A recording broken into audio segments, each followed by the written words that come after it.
Olá! Então vamos finalmente à primeira parte da leitura dos Miseráveis. O livro, na verdade, ele deveria, talvez, não sei se deveria realmente, ser 5 livros, né? Então a gente tem as partes aqui. A primeira é Fantine, a segunda é Cosette, a terceira, Marius, a quarta, O Idílio da Rua Plumet e, por final, a quinta, Jean Valjean. Dentro desses livros, né, tem os livros realmente que contém ali os capítulos específicos. A gente leu essa semana o primeiro livro, ou o livro primeiro, que está nessa edição, que se chama Um Justo. É muito curioso ver essa coisa do nome, porque o Victor Hugo já coloca algumas escolhas curiosas, né? A gente só pode especular, mas é o que eu mais gosto de fazer na vida, então temos várias especulações. Queria começar lendo para vocês, então, o prefácio dessa edição. Eu acho que de todo mundo deve ter colocado esse prefácio, que na verdade é do próprio Victor Hugo. Então, deixa eu pegar aqui. É curtinho, então tá, vou ler para vocês. Enquanto por efeito de leis e costumes houver proscrição social, forçando a existência em plena civilização de verdadeiros infernos e desvirtuando por humana fatalidade um destino por natureza divino, enquanto os 3 problemas do século, a degradação do homem pelo proletariado, a prostituição da mulher pela fome e a atrofia da criança pela ignorância, não forem resolvidos, enquanto houver lugares onde seja possível a asfixia social. Em outras palavras, e de um ponto de vista mais amplo ainda, enquanto sobre a terra houver ignorância e miséria, livros como este não serão inúteis.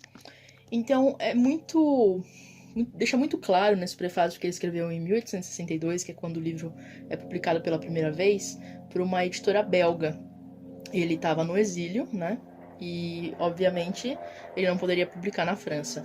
Então, foi publicado na Bélgica.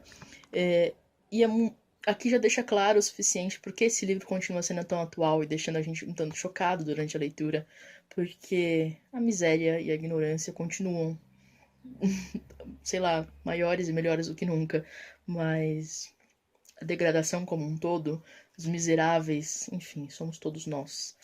Cada um no seu grau diferente, mas estamos aí. Então, por isso esse livro toca tanto as pessoas que leem. Mas vamos lá. Uma das questões com Os Miseráveis não é a linguagem. É super fácil ler Os Miseráveis, porque a forma como o Victor Hugo escreve, você acaba só, sabe, continua e vai indo. É muito gostoso. A escrita dele é muito gostosa, então você não tem dificuldade com palavras ou coisas assim. A dificuldade maior tá no fundo histórico. Então existem algumas confusões, porque a história da França no século final do 18, começo do 19, é extremamente caótica, então faz todo sentido a gente não saber. Talvez um francês, ao ler Os Miseráveis, tenha muito mais intimidade e familiaridade com o livro do que a gente, então a gente precisa de um fundo histórico para isso. Não precisa ser tão profundo. Você pode estudar alguma coisa, eu vou até indicar um livro aqui, se você quiser saber os pormenores de tudo, mas é realmente muita coisa num período muito curto de tempo. Então você vai ter que ler uns 3, 4 livros para conseguir dominar o assunto, para poder então ler Os Miseráveis. Não é necessário. Vou fazer um resuminho aqui, tá? Vamos lá. 1789, temos a Revolução Francesa. Todo mundo estudou isso em algum momento da escola. A maioria das pessoas já não lembra muita coisa, mas tudo bem, faz todo sentido, não se cobre.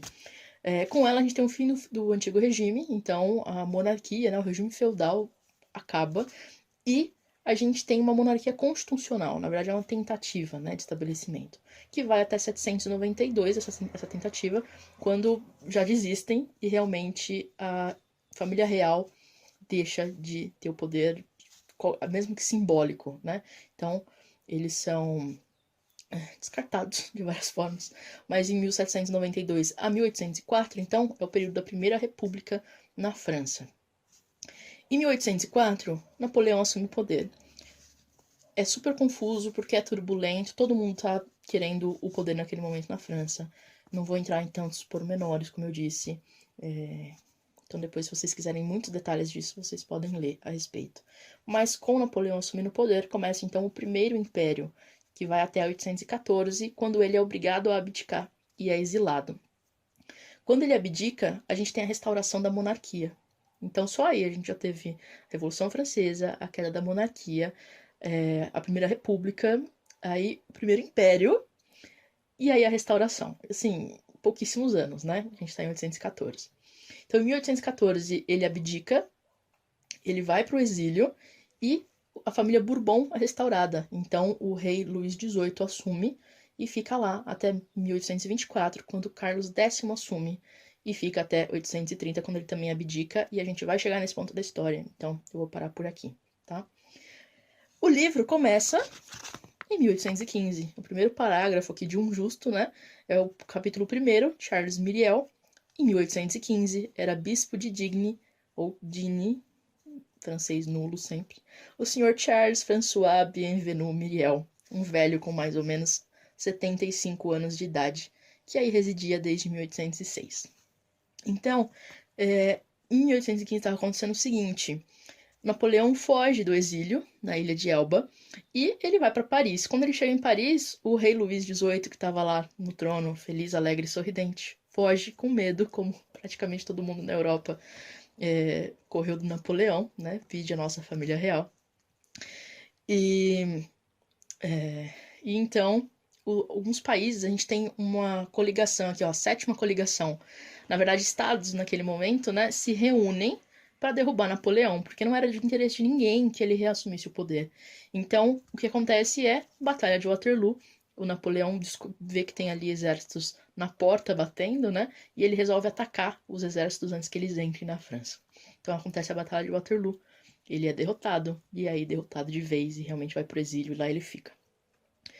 Mais sobre isso no futuro, porque a gente vai ter um capítulo aqui bem profundo sobre o Waterloo, que muita gente tem algumas dificuldades, porque Victor Hugo é conhecido por suas digressões. Então ele vai narrar fatos que parecem muito irrelevantes, mas quando você prestar atenção, quando você fizer meio que um resumo mental de tudo que você leu naquele período, você vai perceber que no meio daquelas coisas irrelevantes dele tinha muita informação. Ele esconde mesmo um panorama histórico aqui pra gente. E eu vou falar mais disso agora aqui do bispo, né? Nessa primeira parte, Um Justo, a gente vai conhecer o bispo Myriel, ou o Monsignor Bienvenu, enfim, tem uma série de nomes, em cada tradução ele tá diferente. A gente vai ver quem é essa pessoa. Ele já é um senhor de 75 anos, ele já tá até passando ali da validade, porque eu não consegui encontrar essa informação, mas nessa época não se vivia muito, né? Então a gente já tem aí um senhor de muita idade, 75 hoje pra gente não é tanto assim, mas para ele nessa época seria, sei lá, o equivalente a 100 anos hoje. Então ele residia nessa cidade de Digne, na França, e aí a gente já tem um jogo de palavras, né? O nome do capítulo, né, do livro é Um Justo. Ele é o senhor bem-vindo, né? Bienvenu. E a cidade de Digne é digno. Então, bem-vindo, um justo, digno. Enfim, não sei, é proposital? Provavelmente Vitor Hugo tem dessas, né? E nessa primeira parte toda, que tem aqui suas 70 e tantas páginas, talvez na sua edição tenha mais ou menos, ele vai explicar quem é o bispo, como ele pensa, como ele vive. Ele é uma pessoa que vive para sua comunidade realmente.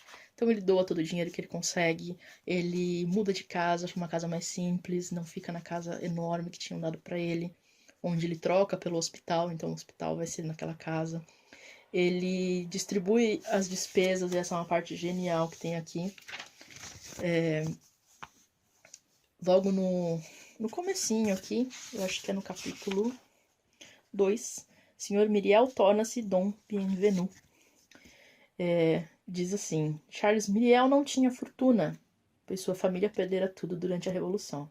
Isso também já dá pra gente uma boa base de como ele era antes de se tornar esse senhor. É dito aqui que ele foi casado, ele teve uma família, e depois, no meio pro fim da vida, ele se tornou bispo.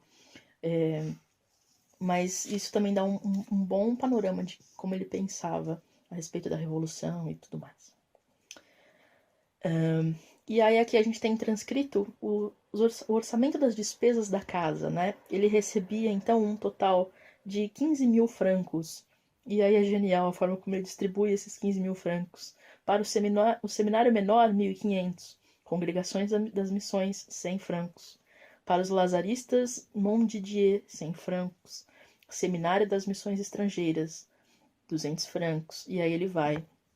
Ele vai aqui, obras para a melhoria das prisões, 400 francos.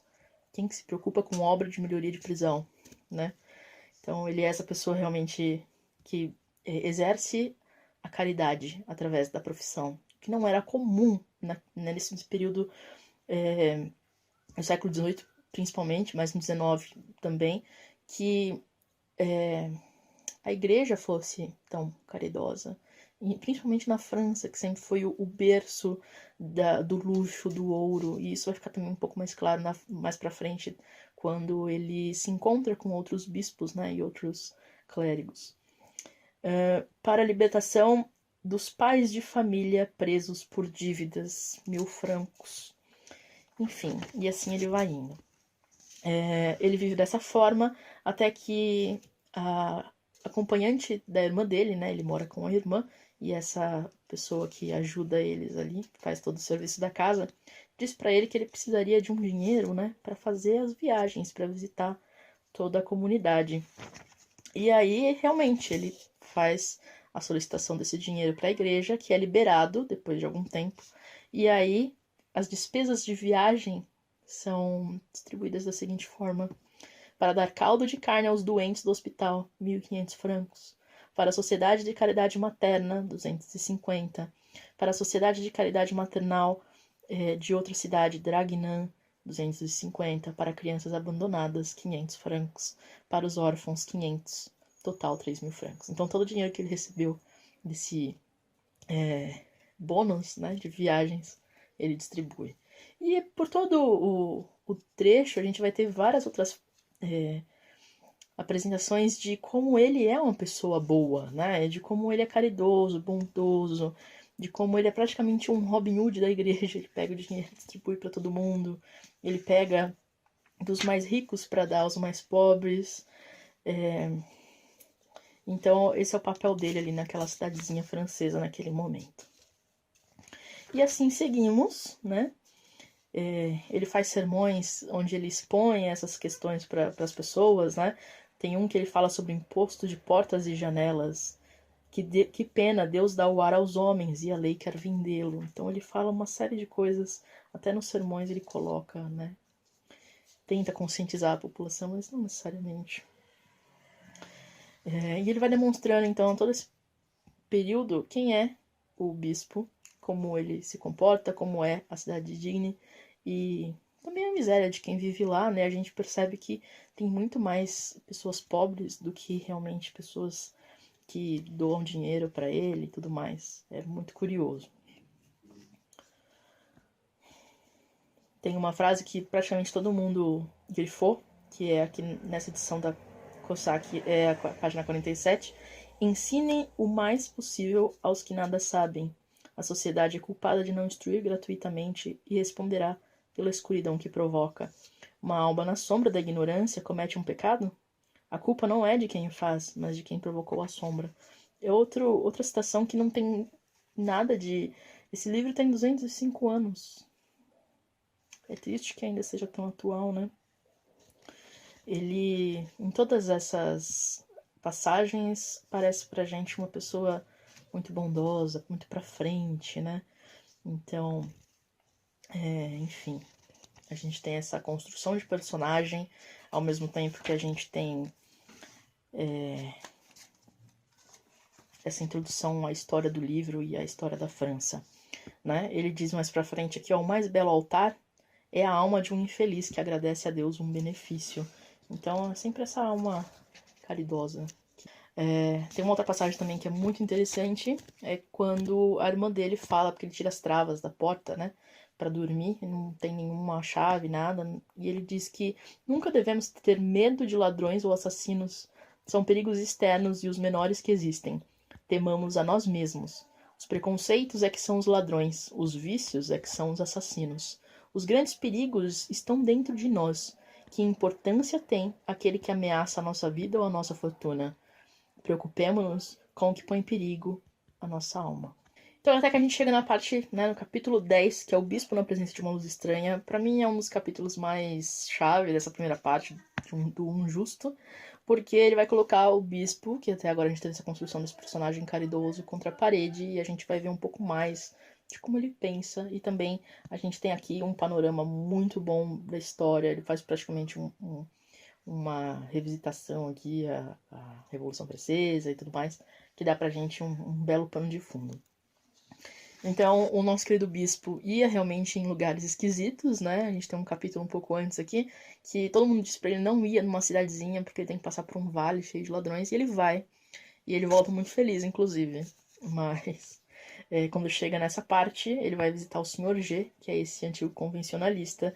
Todo mundo fala que não, porque ele é um páreo da sociedade, né? Ele fez parte membro da Convenção Nacional, né? De 792 a 795, tem aqui no rodapé, que sucedeu, né, a monarquia constitucional. Então teve a convenção e depois, quando acaba a convenção, tem a Assembleia Legislativa. Por isso que eu falo, a história da França nesse período é super complexa.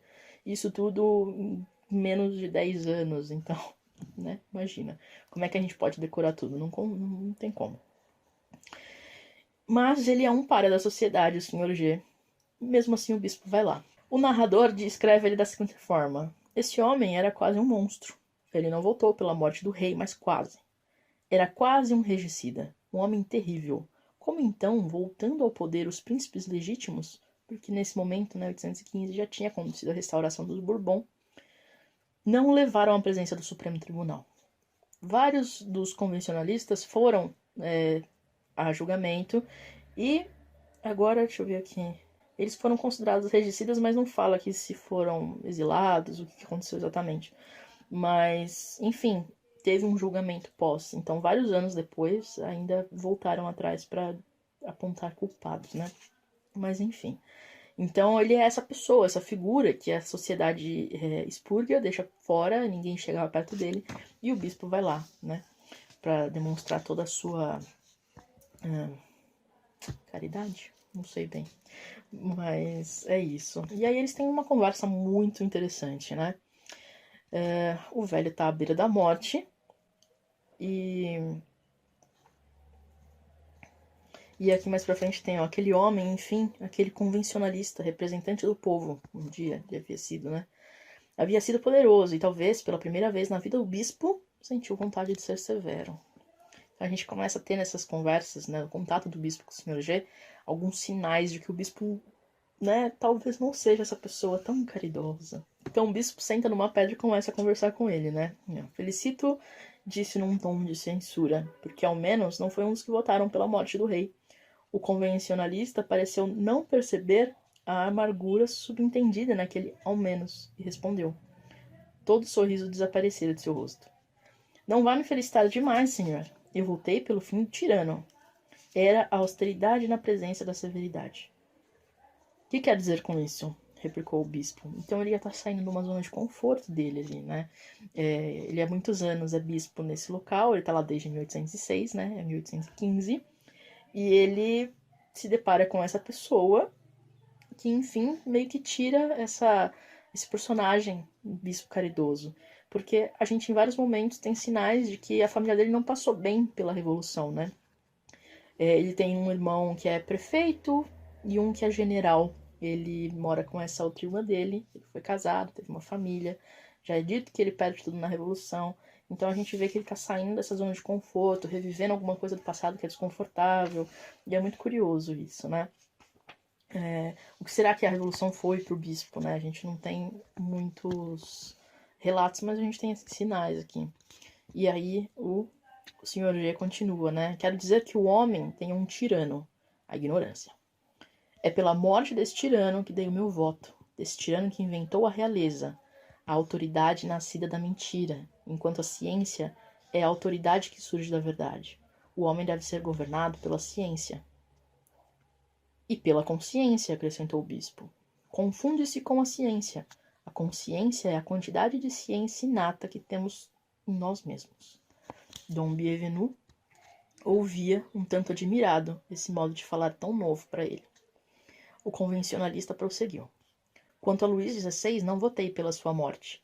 Não me julgo com o direito de matar um homem, mas sinto o dever de exterminar o mal. Votei pelo fim do tirano, isto é, pelo fim da prostituição da mulher, da escravização do homem, da ignorância da juventude. Votando pela república, votei por tudo isso. Votei pela fraternidade, pela concórdia, por uma nova aurora. Acelerei a queda de preconceitos e erros. O fim dos preconceitos e falsas doutrinas gera luz. Nós fizemos a ruína do velho mundo, e esse mundo velho, vaso de misérias, derramando-se sobre o gênero humano, transformou-se numa taça de alegrias. Tristes alegrias, disse o bispo. Pode dizer, se quiser, alegria perturbada. E hoje, após a volta fatal do passado que se chama 814, porque aí tinha acontecido a restauração, então meio que tudo que foi feito por eles, né, a derrubada da monarquia, enfim, acaba deixando de existir, né, como se tudo aquilo tivesse feito com que uma máquina do tempo tivesse devolvido tudo ao seu lugar. A gente meio que se sente dessa forma, acho que hoje em dia, a respeito da política, mas é isso. E ele continua. É melhor dizer alegria desaparecida. Infelizmente, a obra não estava perfeita, concordo. Derrubamos as aparências externas do antigo regime, mas não lhes suprimimos as ideias. Não basta destruir os abusos, é preciso mudar os costumes. Desapareceu o moinho, mas o vento ainda sopra. Vocês destruíram. Destruir pode ser útil, mas não posso confiar numa destruição feita com ódio. O direito ao próprio ódio, senhor bispo, e o ódio do direito é o fator de progresso. Isso não importa. E diga-se o que se disser.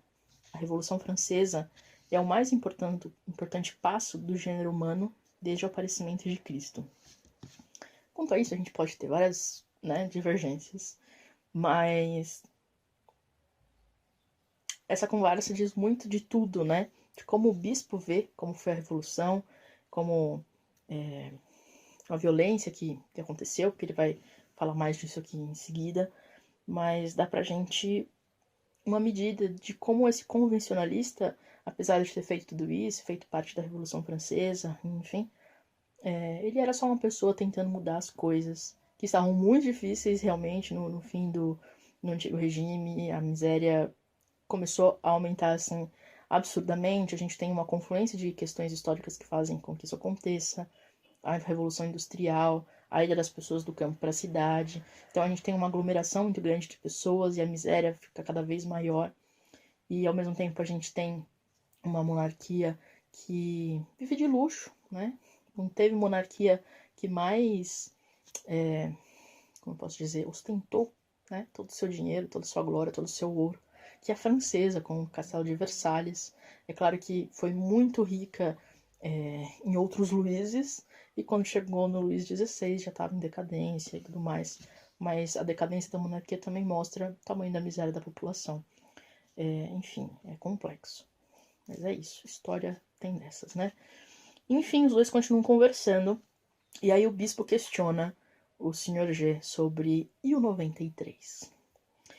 Em 1793 começa o período do terror, que, enfim, vai até o ano seguinte, né, 1794, mata milhares de pessoas, entre elas, inclusive, o rei e a rainha, né? O rei Luís XVI e a Maria Antonieta são guilhotinados. E aí, ele vai responder, né? O convencionalista aprumou-se em sua cadeira com solenidade quase lúgubre, e tanto quanto possível, a um moribundo. Ah, eis que chegamos. 93. Eu já esperava por essa. Durante anos, foi se acumulando uma nuvem enorme. Ao fim de 15 séculos, a nuvem despenca e vocês querem processar o trovão que se fez ouvir. Então ele fala muito do acúmulo, né, de todo o período, né, feudal e da monarquia absolutista. Então é uma coisa, né, e quer dizer que vai se condensando e quando enfim explode, a culpa não pode ser do trovão. E acrescentou com os olhos fixos no convencionalista. E Luís XVII?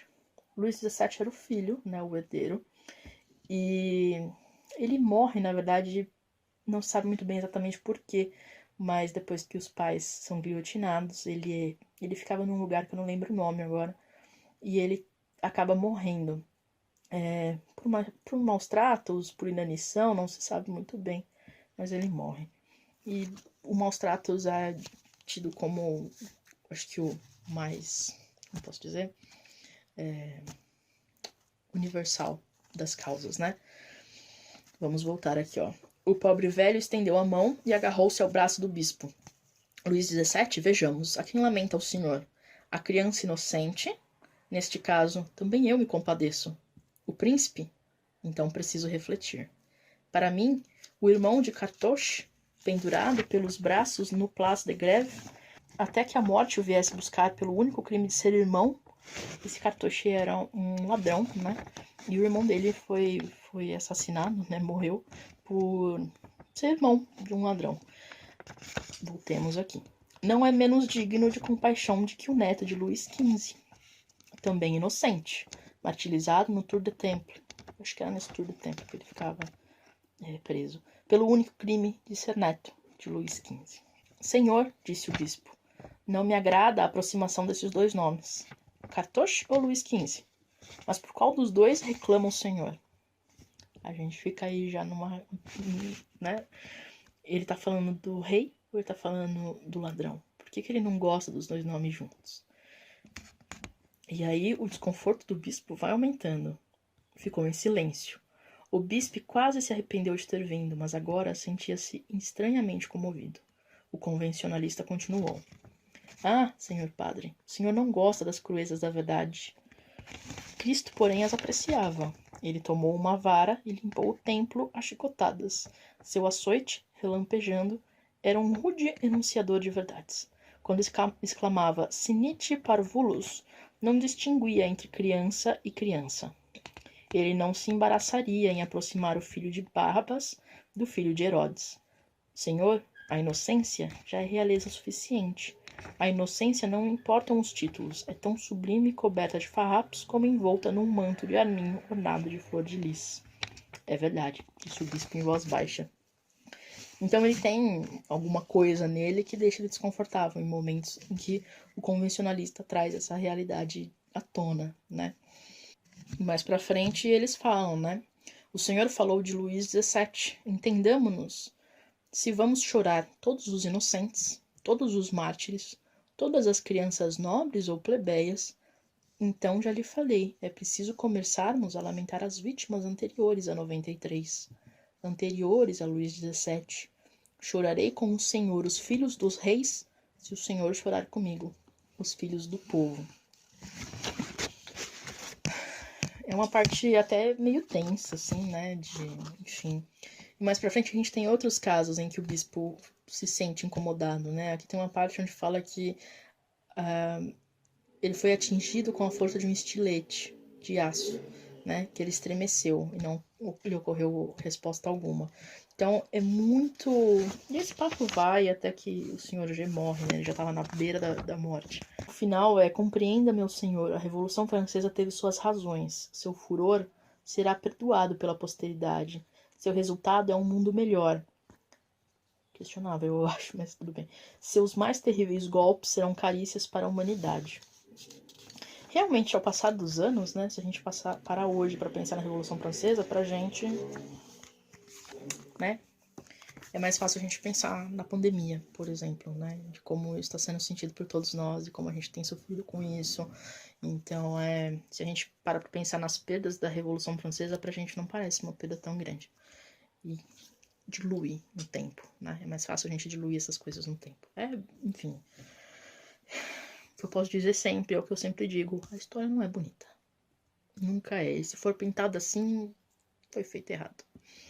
Mas é isso. E a gente termina essa primeira parte do nosso querido bispo Myriel. Tem partes incríveis e hilárias, como ele distribuindo o dinheiro. A gente percebe que ele é só uma pessoa, né? Ele é realmente um justo, como diz o nosso querido escritor Victor Hugo. A gente estabelece então quem ele é, que tipo de pessoa, onde aponta a bússola moral, mas a gente também tem pontadas ali, né, provocações para ver até onde ele realmente é bondoso e tudo mais. A caridade dele também tem limite, chega num ponto em que a humanidade dele sobrepõe, que é nesse momento que ele encontra o convencionalista e ele tem ali algumas crenças combatidas e enfim. Mas a gente vê que ele sai desse episódio também pensando diferente, pensando em outras coisas. né? Pensando muito sobre isso de chorar as crianças, né? Todas as vítimas, não somente os filhos dos reis, mas o filho de todo mundo, enfim. É muito curioso como o Victor Hugo constrói. E posso adiantar para a próxima parte, que a gente vai começar a ler então, que é A Queda, né? Que continua então, ó, nos primeiros dias do mês de outubro de 815. Então a gente continua um pouco mais para frente no ano, a gente vai conhecer outros personagens, mas o bispo estará lá e ele vai continuar sendo uma pessoa bem interessante. Mas o personagem vai diluindo com o percorrer do livro. Pode parecer muito fora, né?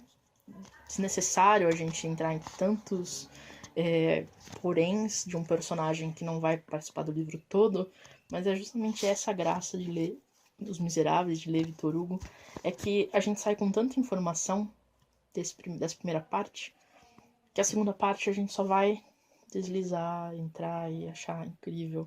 Se tiver dificuldades de leitura, talvez seja bom você ler capítulozinhos mais esparçados, como se fosse um capítulo de novela mesmo. Fica mais interessante. Algumas pessoas acham essa parte do bispo muito chata, só querem ver o ápice da história. Realmente a gente tem que passar por alguns muros para conseguir chegar lá. Mas eu gosto muito dessa primeira parte, eu não entendo muito as dificuldades. Talvez por isso. Quando eu reli esse capítulo 10 dos dois conversando, para mim foi assim um fogo de artifício. Porque é muito genial como ele consegue fazer ao mesmo tempo que uma discussão entre os dois, né? Uma discussão entre crenças e posicionamentos pessoais, políticos e sociais. Ele dá pra gente um panorama muito legal da história da França. E para um francês talvez seja necessário para ler Os Miseráveis daí para frente. A gente que precisa de um apoio para poder entender melhor como funciona, né? Porque, gente, né? Puxa vida, monarquia, república, império, monarquia e para sempre nessa confusão. O livro que eu falei que eu ia indicar para vocês, se vocês quiserem se aprofundar muito, tá? Na história, principalmente para Os Miseráveis todo, é esse aqui, ó. Deve estar ao contrário, mas é A Era das Revoluções, do Hobsbawm, que é um historiador, enfim, era genial. Esse livro começa, então, em 789, com a Revolução Francesa, e acaba em 848. E eu acho que é o suficiente para ler Os Miseráveis. Ele passa um pouco ainda na história da França, na história da Europa como um todo, do mundo, enfim, ele vai tocar em vários pontos aqui, mas ele vai chegar até a Revolução de Julho, que a gente vai chegar mais pra frente no livro. Então, se você quiser entender bastante, né, para poder debater com pessoas, não sei, você pode ler esse livro do Hobsbawm. Tem outros livros sobre Revolução Francesa específica, sobre várias outras coisas, mas eu gosto desse porque ele pega todo o período dos Miseráveis. Não é tão fácil de ler. Hobsbawm é um bom historiador, então a leitura é complexa, mas recomendo, se é isso que você quer. No mais é isso. Estou tentando, então, vou ver se vai dar tempo. Eu vou fazer uma linha do tempo depois. Vou disponibilizar tanto aqui no perfil, quanto lá no grupo do Telegram. E quem, né? Todo mundo baixa. E aí fica como referência para leitura. A gente sempre volta nisso, porque sempre acaba surgindo uma dúvida. As notas de rodapé ajudam bastante, mas ter o panorama ajuda melhor a entender e colocar as pecinhas no lugar, né? E é isso. Deu 1 milhão de horas. E a gente começa então a ler segunda-feira a parte 2, que é A Queda. Acho que A Queda vocês vão acabar gostando mais, porque aí tem um pouquinho mais de ação. E aí, vamos indo aí nesse ritmo. Ok? Então é isso. Até lá.